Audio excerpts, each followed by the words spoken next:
बघा, जेव्हा hard times येते ना, तेव्हाच आपल्याला करेज दाखवण्याची गरज असते आणि तेव्हाच आपण दाखवलं पाहिजे.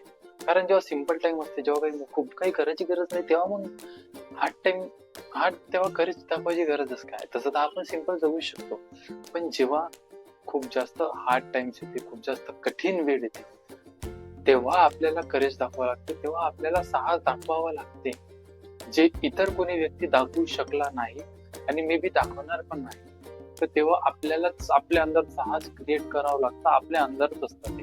बघा, जेव्हा तुम्ही देवाला म्हणता की मला स्ट्रॉंग बनवा, मला खूप जास्त हार्ड वर्क करण्यासाठी स्ट्रॉंग बनवा, पण ऍक्च्युअल मध्ये तसं होते का? देव तुम्हाला डायरेक्ट स्ट्रॉंगनेसची क्वालिटी देऊ शकते का? तर तसं नाही होऊ शकत. त्यासाठी काय करावं लागेल?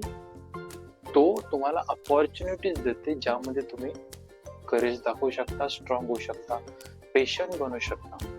तर त्यासाठी तुम्हाला काहीच नाही करावं लागेल. फक्त जेव्हा अपॉर्च्युनिटी येते तेव्हा स्टेप अप करा, एक पाऊल पुढे चाला आणि करेज दाखवा आणि स्ट्रॉंग बना.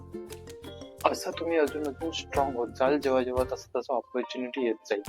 ऑरेल्स तुम्ही ऑपॉर्च्युनिटी समोरच नाही गेले तर तुम्ही स्ट्रॉंग होणारच नाही. तुम्ही जसे आहे तसेच राहणार, जसे तुम्ही काल होते तसे तुम्ही आज राहणार.